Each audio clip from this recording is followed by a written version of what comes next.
Hello and welcome to the show. Now this episode we are going to be doing something a little bit different. Yes, we are. Now, we all know that change is coming. Love it or hate it, petrol engine is slowly being replaced by the electric engines. Yes, the car market leads the way with brands like Polestar, Tesla, and almost all other brands have either a plug-in hybrid or a fully electric car in their range.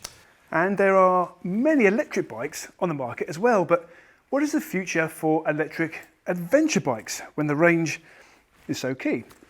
Well, I decided to find out for myself. Okay, brace yourselves, now we're going to have a chat about electric bikes, but stop. Please don't turn over, we are not here to persuade you that electric bikes are what you should be buying for your next adventure. However, you cannot get away from the fact that just like electric cars, electric bikes are here to stay. But at the moment, there is a bit of a challenge when it comes to range versus petrol bikes, particularly when we're talking about going on a long distance adventure. Surely we can't do that if we have to stop every 2 or 3 hours for a long charge up. Or can we? There is a strong argument that it will force you to stop, and that's when you're most likely to see the most interesting things and meet new people. After all, for many, the adventure is what happens when you're off the bike, and your bike is a fun way to travel between the stops. So let's put that aside for a second though, and for the time being accept that range, charging times, and access to charging points are improving all the time. They will change for the better and at an ever-increasing rate. What I want to look at is the exciting things that the electric future could bring to the world of adventure bikes. So we've come to the English Electric Motor Company to find out a little bit more, and I'm here with Alec, who's the owner. Hello. Good to meet you. Nice to meet you too. Right. So let me just ask first, what made you decide to go with an all-electric dealership? It's quite a big step, isn't it? It was our history prior to this is customising like classic motorcycles and new combustion motorcycles, and we just wanted to, I guess, diversify into something different. And at that time, which would have been 3 or 4 years ago, electric seemed to be starting making headway, sort of with cars certainly in the UK market. I had to go on one, never thought I'd be interested, and that's it. The rest is history, as they say. You know. And what kind of customers are kind of buying? What's their kind of reason? Are they doing it for environmental reasons, the speed? What is it? I would say for a variety of reasons, dependent on, and probably bits of all of those things you just said. You know, maybe there's no specific reason, you know, for that for a specific person. I mean, there's probably a multitude, whether that be, you know, a combination of, you know, wanting to have a less of an impact on the environment, you know, cost saving from a commuter standpoint, and then there's the general thrill of riding electric, which, you know, you'll find today it is thrilling to ride it, you know. So yeah.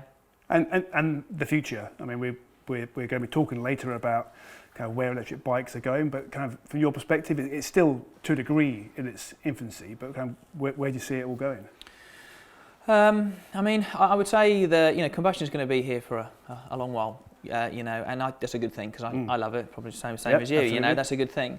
But I think, you know, it's had a good run, you know, and I think it's time we'll be looking at other alternatives. And I think that's probably the best way to summarise it, is that electric for me, it's the first viable alternative to combustion, and it's only going to get better.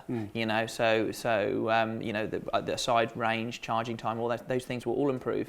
But the fact is that it's a massively efficient, exciting way to ride. You know, really. So yeah. Yeah. I got to say, I'm really excited about getting out riding the bikes. Yeah. You will enjoy. I will be surprised if you're not. You know, what's the word? Sort of impressed by the performance. Yeah, I can't wait. Yeah. To take a little peek at what the future holds, let's start with arguably the best known brand, Zero. Zero started in 2006 in Santa Cruz, California, and has only ever made electric bikes, putting all their eggs in the electric basket when the tech was in its infancy. Now Zero is the market leader, but you do pay for the privilege of owning one of these bikes. This is a Zero DSR 14.4, and there is an adventure version called the Black Forest, although they don't have the new 2021 model here just yet. The Black Forest is essentially the same bike, but with the addition of knobbly tyres, a screen and panniers. Both bikes have a range of 100 miles, depending on how hard you ride them and the kind of riding you're doing. They've got a charging time of 2 hours using the same charging plug as electric cars. This is the Zero DSR, and there's two things that strike me the second, or within 5 seconds of riding it. The first one is the weight. This feels, similar in weight to a reasonable sized adventure bike. Although it's definitely not top heavy, that's for sure. It's kind of quite gentle to start with. You've got to kind of really roll the throttle on to get it to pull hard, and that's not a bad thing at all. That's a good thing, because it means it kind of feels controllable and it's lower kind of power. And in a minute I'm going to put it into sport and we're going to see what that's like. But 45 miles an hour is crazy. I mean, there's obviously a lot of wind noise and some tyre noise, but that is it. Eco mode, custom mode, sport mode. Let's see what this is like. Oh, that's different. Oh yes, that's what I'm talking about. Yeah, we're liking that a lot. Ooh, what a difference. Wow, that goes from 0 to mental in half a second. That is fun. I am liking that a lot. I'm trying to think, it's just, it's got a, quite hard to explain. If I compare that to something like my S1000XR, it's a sports adventure bike with a 155 horsepower engine. But this feels faster, at least kind of at those lower speeds when you give it some beans. Oh, maybe it feels as fast. It feels as fast, but it's good. Yeah, that's very good. Woohoo! It's rubbish.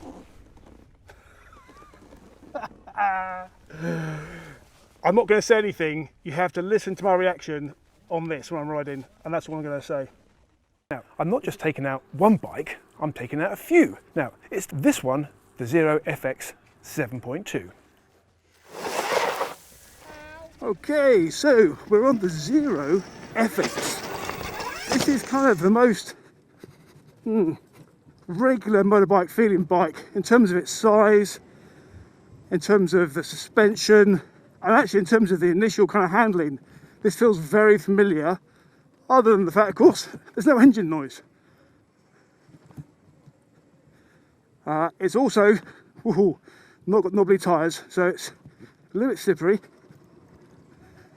And I'm riding this in eco mode, which certainly on with not having knobbly tyres on, and on grass that is just starting to get a little bit damp, is I think all I need for now. The other thing that's very familiar about this in terms of being close to a regular bike is front brake, handlebars, rear brake, right foot. So that feels, of course, very familiar, as opposed to going mountain bike like, where you have your rear brake on your left hand. I can really feel the suspension kind of eating things up a reasonable amount. Ooh, got to be careful about that. That back end kicked out nicely. I have a feeling Tom's probably got that on the drone. Oh, that really kicked out. That's where the grass is getting wet. So I'm just going to take it very easy. So, apart from my obvious challenges with a slightly dampening surface, grass, and not having knobbly tyres, you've got to reset your mind because the torque is instant. And you haven't got the clutch control to kind of adjust that. So as I'm coming to the upward slope of the tabletop, for example, if I'm riding a petrol bike, I'd have some gas on to keep my front wheel up, if I wanted to have the front wheel up in the air a little bit, and then I'd pull the clutch in, and it would, but you've got to reset your mind. You've got no clutch to do that, so you've got to use your right hand to do it. Completely different way of thinking. Huge amount of fun though. The Zeros really are towards the pricier end of the bike market, but they also aren't the most expensive. Take the HarleyDavidson Livewire, for example, which was not designed as an adventure bike, despite a heavily modified version being used on a long way up. Yes, it has a better range of over 140 miles, but it has a starting price of just a fiver under 29 grand. There is a much cheaper electric option though, and it comes in the form of either the Super Socko or this Horwin CR6, which at 134 kilos is almost half the weight of the Livewire. It's set up as a road bike, but you could easily do some simple fire roads on this and have a great time. And here's the surprise, it comes in at under 5 grand. So if you have a spare 30 grand lying around, you could get a Livewire, or you could get one of these for yourself and also get one for each of 5 mates, and you can all go riding together. Which would be more fun? It's not very often that something completely takes me by surprise with a bike. But just watch this. It sang me a song when I turned it on.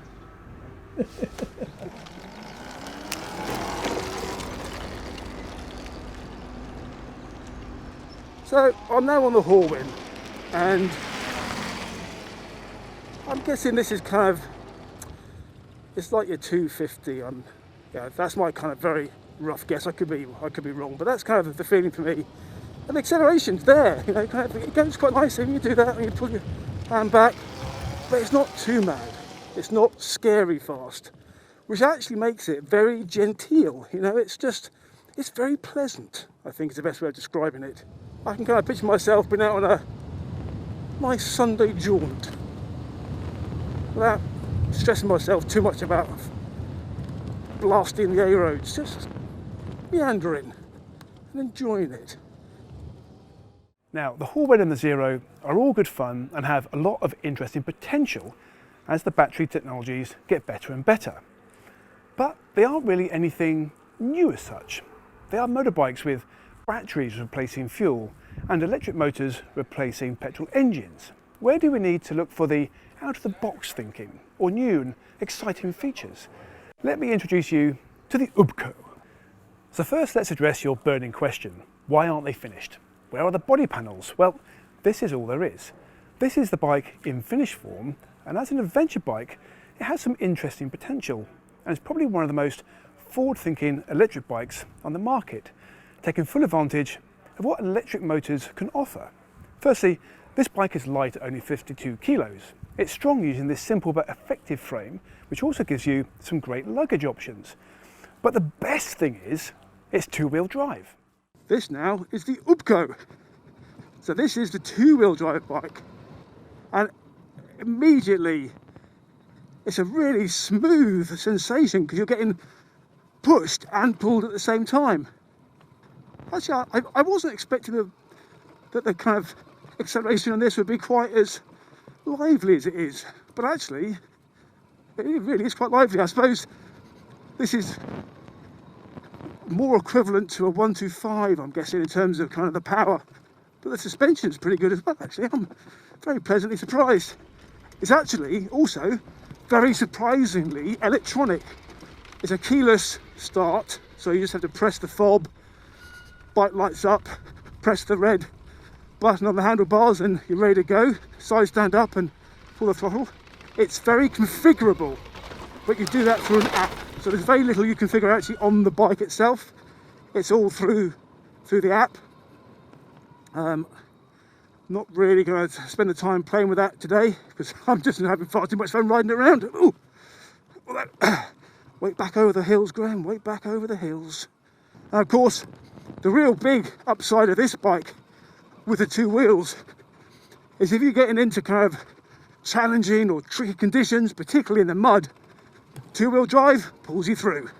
This bike, more than any other, encapsulates what exciting things are in store for the adventure bike world over the next few years as new battery technologies emerge. And let's be honest, it's definitely not there yet, but it won't be long before a bike like this, which is light, strong and two-wheel drive, can do 80 miles an hour and have a 200-mile range. And when it does, you can expect to see it on Tales from the Trails. But wait, we aren't done quite yet. There are a few other electric bikes I want you to see. This bike definitely feels more like it fits into the toy category, but I can't resist showing you. It's the Suron, which is, well, it's weird. It's basically a mountain bike without pedals, but it is a road legal version. Right, first ride on the Suron, and I particularly wanted to try this one because I see so much of people out in places where they normally ride a mountain bike, but they're riding one of these instead. And Tom said earlier it felt a little bit like he was rolling downhill when you first roll off. I've ridden the KTM Freeride E, which is just a real hoot, and we had it on Adventure Bike TV a while ago. So the sensation of starting is not dissimilar to that, but obviously this is a much skinnier bike. I mean, compared to a mountain bike, e-bike, the weight isn't a huge amount more. I wouldn't want to go lifting this over a fence, but oh, Mr. Rabbit, woohoo! And of course, the other difference between this and a Freeride is you've got front brake on your right hand, exactly the same as you do on a Freeride, but rear brake is on your left hand. It's so much fun. So, was there a point to all of this? Or was it an excuse for me to have a play on some electric bikes? Well, a bit of both really, but I do think the message is clear. Whether you like it or not, electric adventure bikes are coming. And it might not be as bad as you think. I'll tell you what I am super excited about is what's to come with the electric bikes. I know, the technology is coming so quickly, and it won't be long before we'll all be riding them. Although, to be honest, I think I'm going to be missing the noise. Yeah.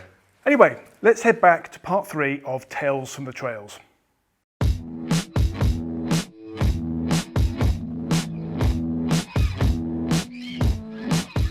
We were having a fab time riding the bikes in the lovely sunshine. However, one of us had something on his mind. Right, so a short while ago, Tom, I told you I stayed in the wigwam. How do you feel about that? Great, really excited. Can't wait. Yeah. And what were you asking me about a few minutes ago? Nothing really. I was just kind of saying, wouldn't it be great? I can't wait. Are you excited? I said. I think that's my question. Sam, what was Tom asking me earlier? I want there to be heating. I want there to be heating. I want it to be warm. I want a log burner so that I'm warm, and I want electricity so that we can keep making the show. And I just want a hotel. No offence, I think making the show was second on that list. Yeah, being warm is way more important than the show. Well, I promised you a nice surprise.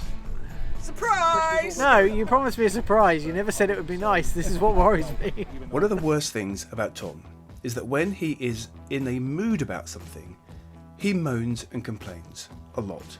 I mean, really a lot. Oh, what the f*** was that? Did you just slide? Yeah. Why? That wasn't on purpose, was it? No, well, there was just gravel in the middle of the road. That was just incompetence. Oh my. Just gravel. Oh, ow, ow. If Tom's moaning level was compared to the power of a motorbike, he'd be up there with a 250 horsepower Moto GP bike. Get the picture? Or did you just decide to go this way to piss me off? No, this is definitely the route.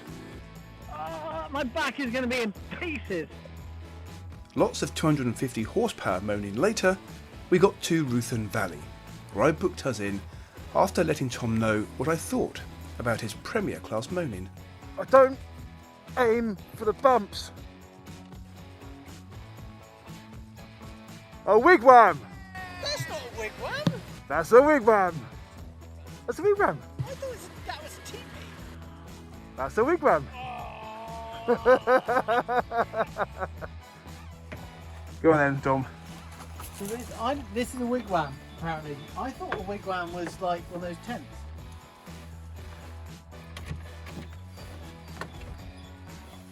Can't open it.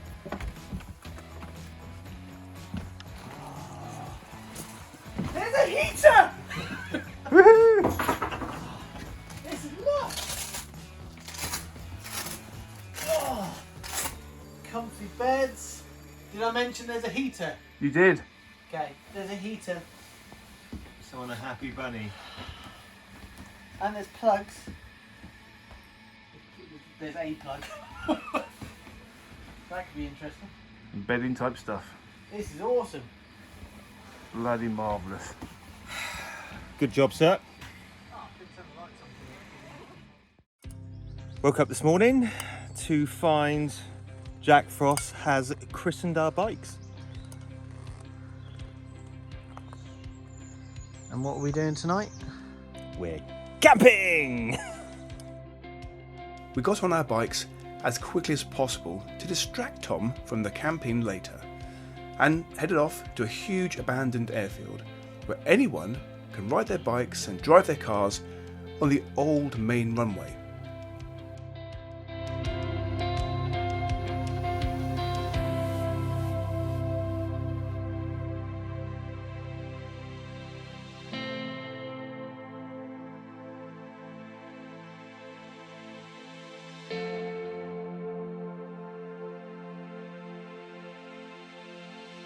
We've come to visit Stow Airfield, and I apologise if at any other point I've called it Stow. I now know the correct pronunciation is Stow. So Stow Airfield. It was built in the Second World War, 1942, and only used for 3 years and then decommissioned in 1945. And very, very quickly all the buildings went, apart from the control tower, which is where I'm sitting now.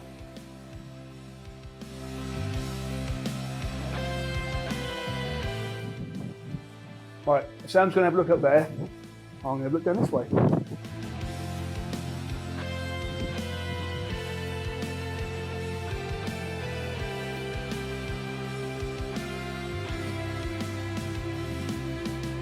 Pretty much the only building that's left on the whole of Stow Airfield from the original World War II construction is the control tower, which is a mixture of brick and concrete.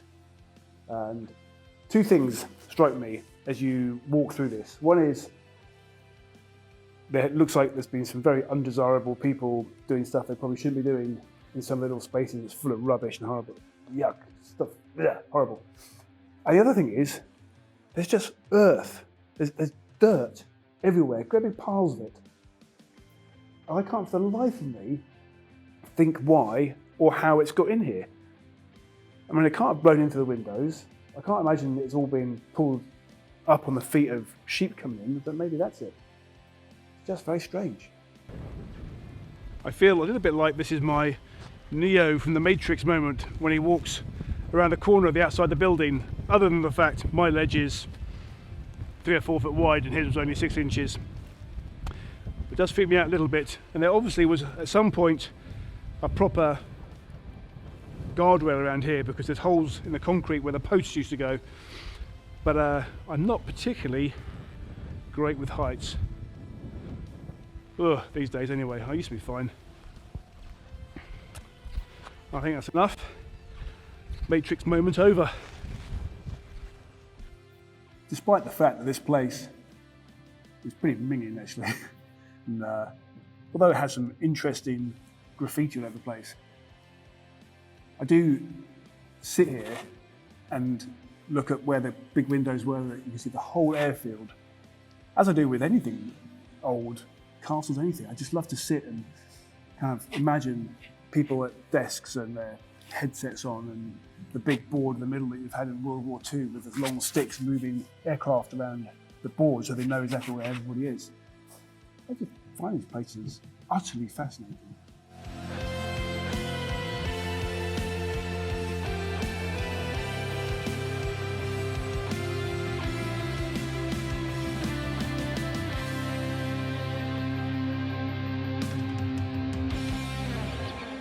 Now, it actually wasn't until last night, when I was just flicking about on Wikipedia looking at stuff about the airfield, that I found out something which for me is even more interesting than the history about this place as World War II, which was, it was a Formula 1 circuit.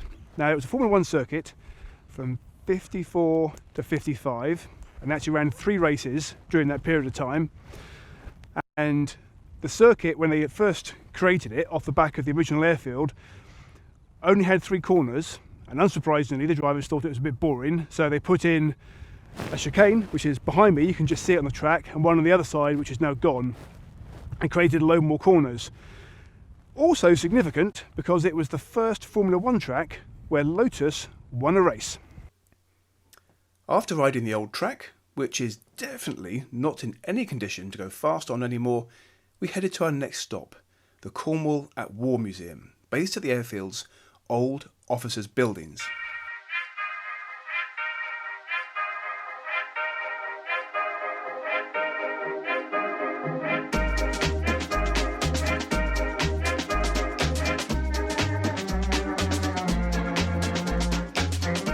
Now, I know the guys are going to rip into me for being boring and historical, but I just find this stuff absolutely fascinating.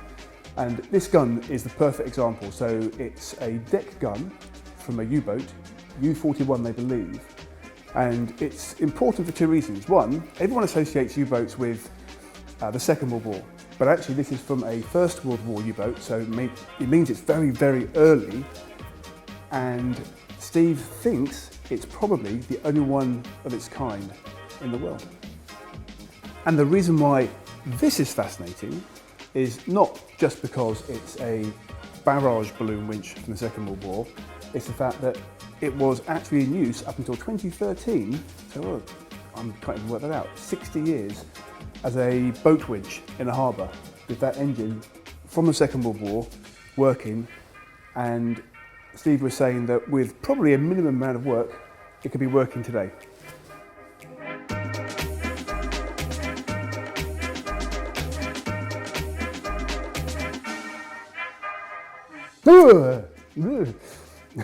Well, I just scared myself then. How is it actually possible to scare yourself? It's because this room is just a little bit creepy. I'm actually standing in the actual one of 3 huts that was the officers' mess, but with all the mannequins here that are dressed multi-period and multi parts of the forces. I can't remember the word for it. It is just a little bit weird, and I can see why they do ghost tours here. This is the actual vehicle that started the whole collection off, which started the whole museum off. Also significant because it featured in the World War II movie called Yanks.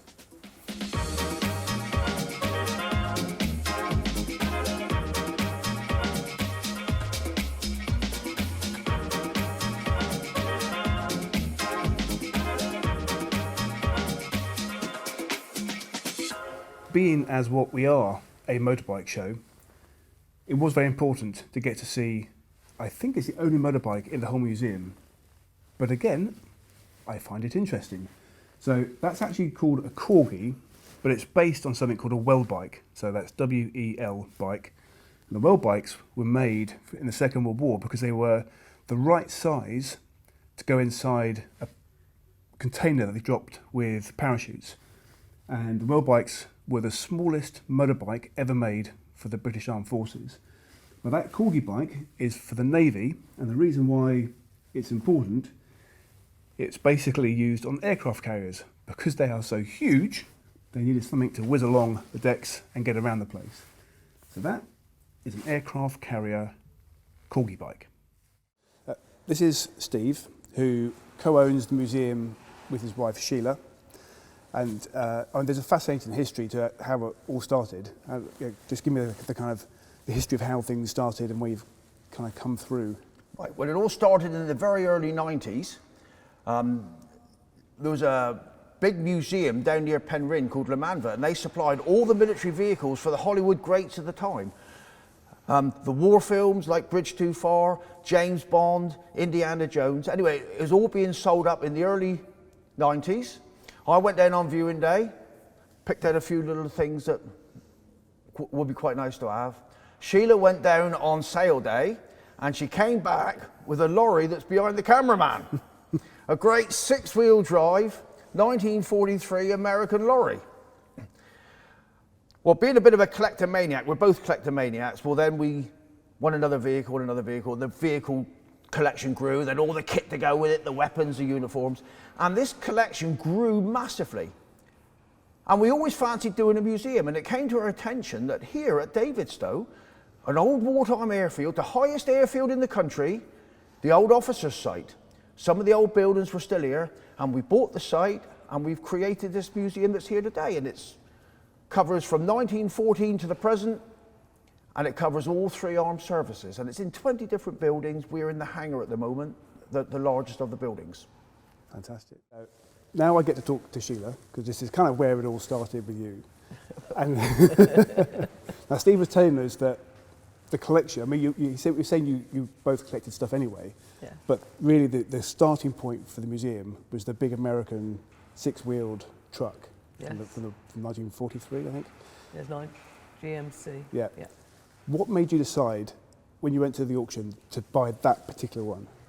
There was 3 in a row, and I just felt that the certain one was the one that was really smiling at me. Yeah.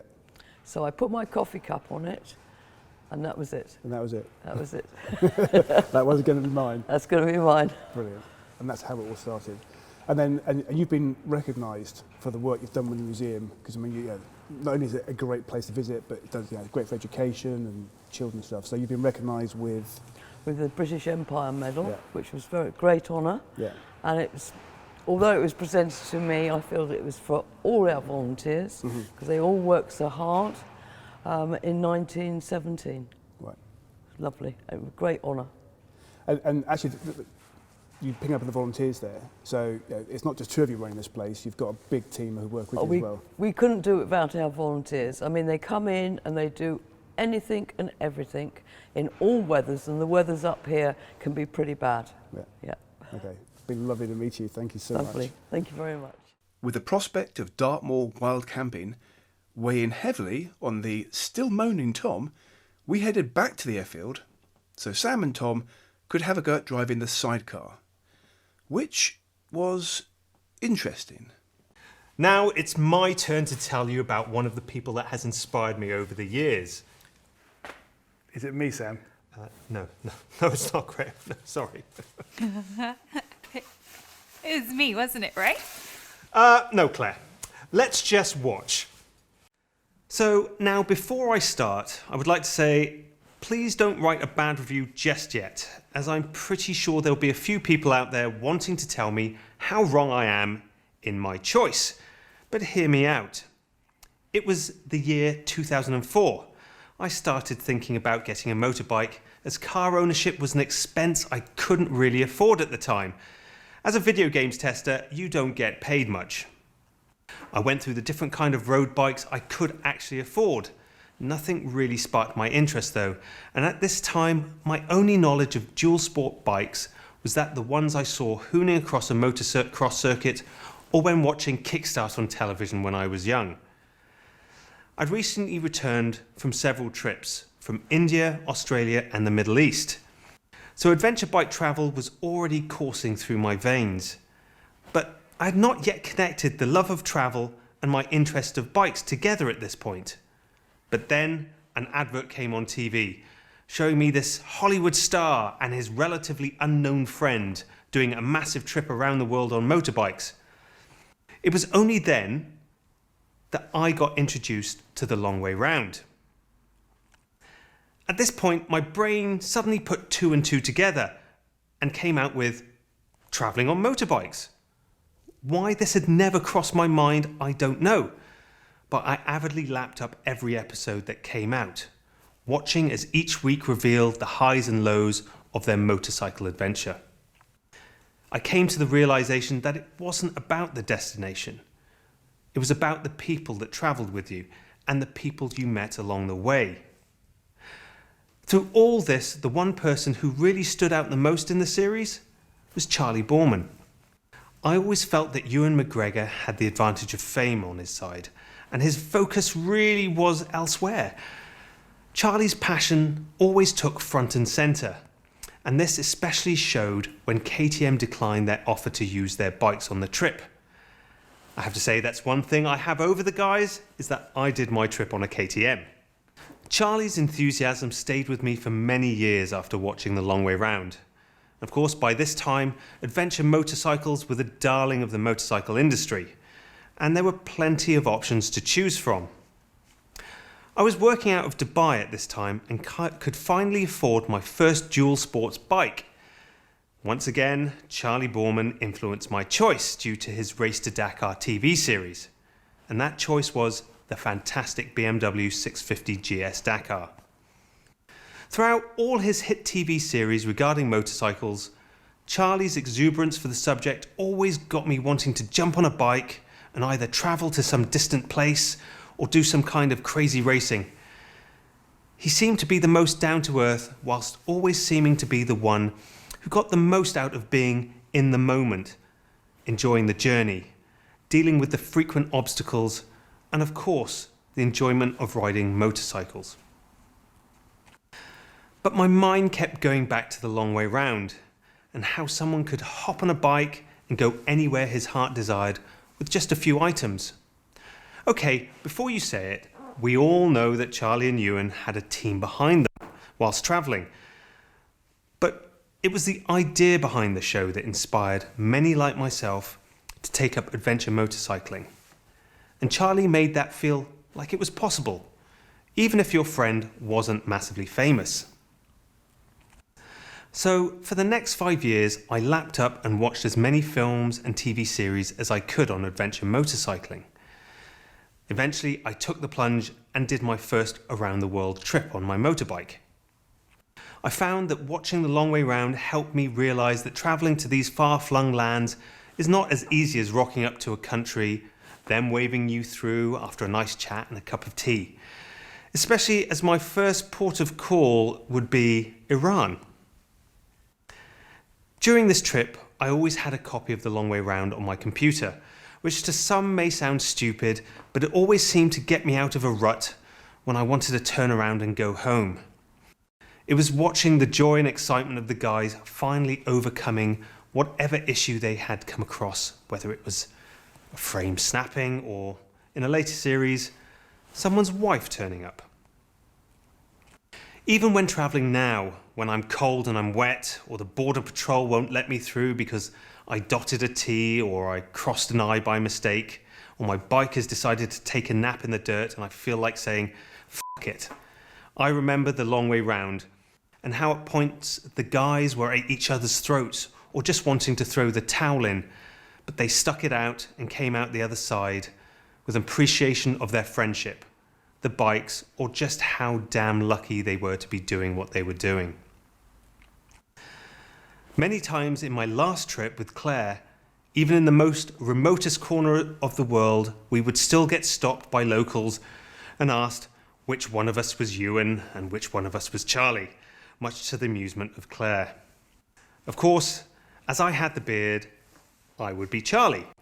And secretly, I was glad that Claire couldn't grow a beard, because if I had to be one, I'd rather be Charlie. This clearly shows the influence that the show had on the world. Of course, Charlie Borman has gone beyond just being the friend of Ewan McGregor on that motorcycle show, and has become an ambassador for adventure motorcycling all over the world. Of course, we had the follow-up of The Long Way Round, which was The Long Way Down, and recently The Long Way Up riding electric Harley-Davidsons. Alongside all of these, he has done commercial trips around Africa with the general public, and has worked with brands such as BMW, Triumph and Harley-Davidson. Of course, he's done other various non-motorcycling adventures. All this while still supporting charities such as UNICEF and raising awareness of those affected by cancer, which he himself survived. What some people might say is a simple piece of light entertainment kick-started something that shaped my life into something I could never imagine back then, by two friends wanting to explore the world on the back of two motorcycles. And because of that, I'd like to say thank you, Charlie. If it wasn't for you, I might still be sitting at a desk figuring out whilst testing Football Manager on a computer why I still can't bloody transfer a player to another team. So I hope I've swayed a few people not to pick up their keyboards and write a bad review. I'm sure there will still be a few people who will do that and may write a bad review about myself, the Long Way Round series, or even Charlie Borman. To them, I say, f*** you. See now, as awesome as Charlie is, I still think it should have been about me. all about you. Aw, isn't that sweet? Well, in episode 1, you saw me take a 24-hour adventure in the Cotswolds, and now it's time to take a look at what Sam's doing for his 24-hour adventure. For my 24-hour adventure, I wanted to do something slightly different. Now, I do a lot of off-road, and I thought to myself, you know what? I'm going to spend some more time on the road. And where better to do that than here, at the Lake District, with its beautiful roads, amazing scenery, and gorgeous food. Now, that's all well and good, but I'm sure the question you're asking is, what bike did I bring? Is it going to be the big GS Mile Muncher, the sleek Africa Twin? No. I went for something bigger. And with that, I'll introduce to you my bike of choice. Here it is, the Honda Goldwing. Now, we'll talk about the bike later. Let's get some riding done.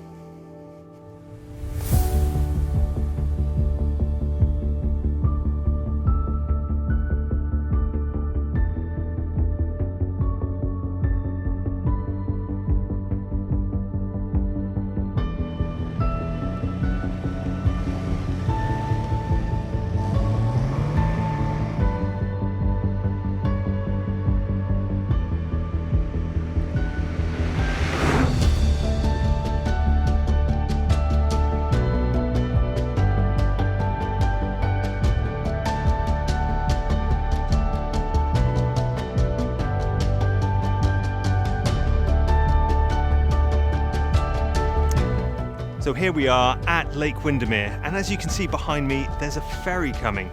Now, this is because Lake Windermere is such a long lake that halfway up, they've actually put a ferry for us to travel across. So, let's give it a go. People have been using the ferries to cross Lake Windermere for centuries, and this ferry here travels from Ferry Nab on the east shore to this side, the west shore. And it's one of the quickest routes from one side of the lake to the other, and is actually a public highway forming part of the B5285 from Coniston. And that is all my own research. I promise I didn't actually read it from the big billboard over there.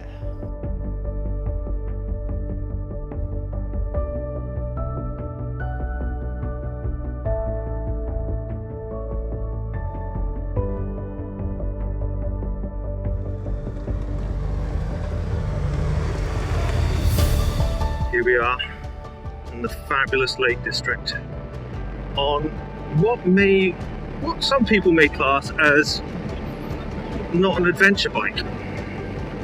Now, that is subjective, what an adventure bike is. But right now, I'm on an adventure on a bike. Now, this bike is, I have to say, something rather special. Yes, it's an 1800cc big old lump, but it's an amazing drive.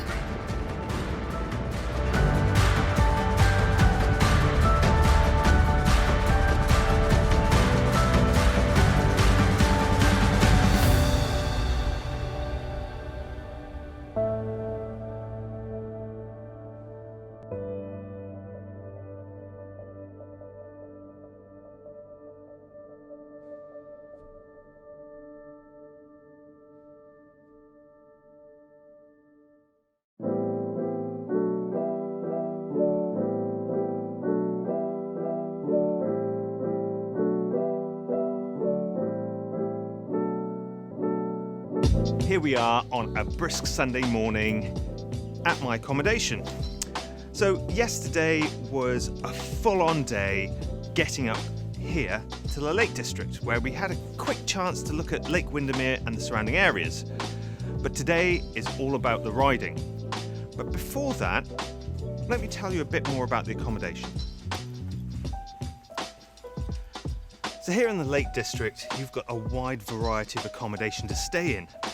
Everything from a hammock in the woods, glamping, camping, all the way to a 5-star hotel. Seeing as I got to choose where I was going to stay first, I spent a little bit over the budget and stayed in a self-catering apartment.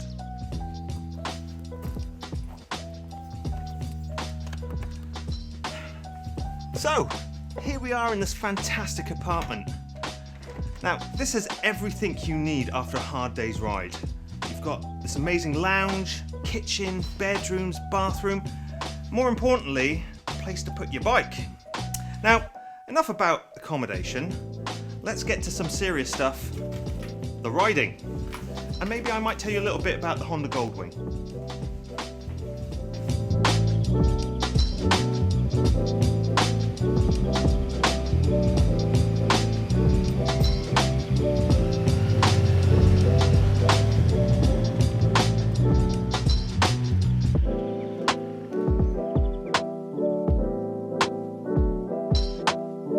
This,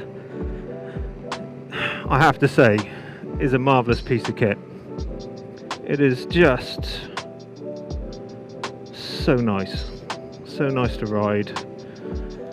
It's so easy to flick into the corners. Okay, you're not going to be laying your knee down at any point, but it's so relaxing to ride. You're able to take in the scenery. You don't feel like you're in any rush. But that's what an adventure's about. It's about the journey, not the destination. So, let's talk about specs. Firstly, it is a big bike. But you also have to take in mind that a GS is a big bike. This is 400cc more than a GS, so this is an 1800cc bike. It has enough grunt to pull you out of any trouble. But saying that, this is the infamous DCT version. Now, I know on Adventure Bike TV before, we've had our few run-ins with DCT. But on this bike, it's a game changer. You can sit on the highway, eat those miles up, come to somewhere like this, take these twisty roads and not have to worry. It's perfect. Alongside that, we have, I believe, a new aluminium frame, which makes this bike slightly lighter. One of the most amazing things about this bike is it has two, what you would call crawler gears, forward and reverse, and they're only used to move the bike. If you need to park it into a tight space, it's a piece of cake. Alongside that, it has all the electronic gubbins you can ever want. This one doesn't, but it does come with an airbag. It has Apple CarPlay, Android Auto, heated grips, heated seats. It even has speakers. So if you want to kind of be down with the kids, and play your hip hop, crack on. I'm super happy with my choice of bike. As you can see, let's be honest, it's a gorgeous looking bike. I mean, only Judge Dredd has a bike like this, and you can't buy that one. The only thing I will say, coming from an adventure bike, it takes a bit of use to, the seating position, but after that, you're golden. I mean, the riding of this bike, from everything from motorways to twisty, is superb. It doesn't feel like a bike of this size. But enough about the bike, let's go do some riding.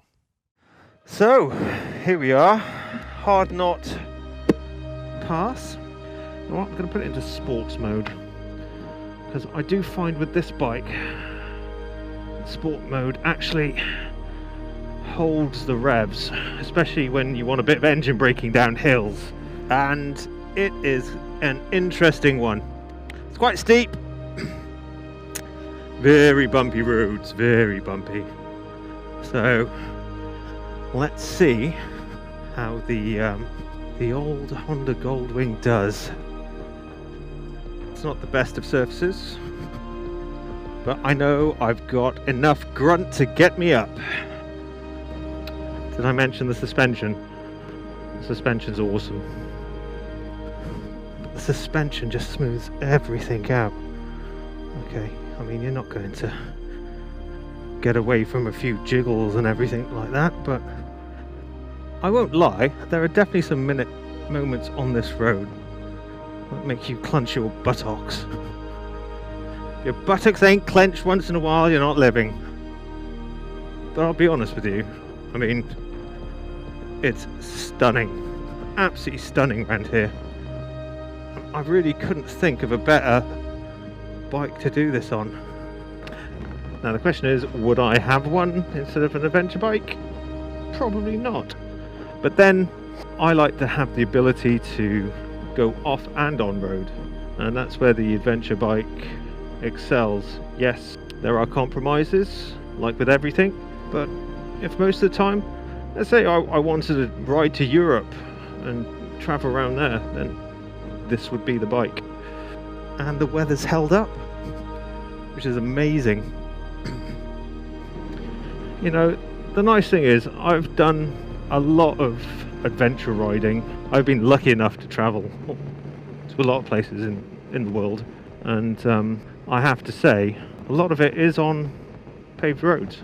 I mean, you have this idea of traversing dunes and, you know, all this off-road, but in reality, to get to those places, there's a lot of roads, and they don't come any prettier than this.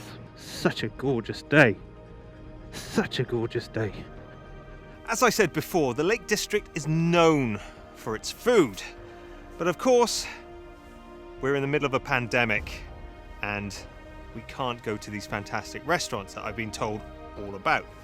But I did get to go to a lovely supermarket in Kendal called Booth's. Now, they had some lovely, lovely food, which I have in my pannier here. Look at that, you even get a fancy bag to go with it. So, where better than here to eat your food?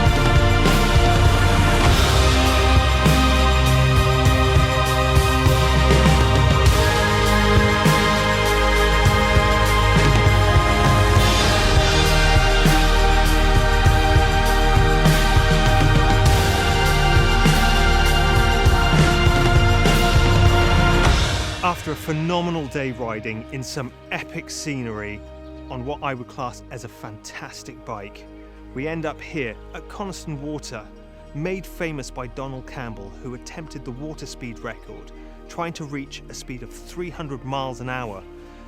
Unfortunately, he lost his life attempting that. But even though this lake has a sad history, I couldn't think of a better place to end my 24-hour adventure.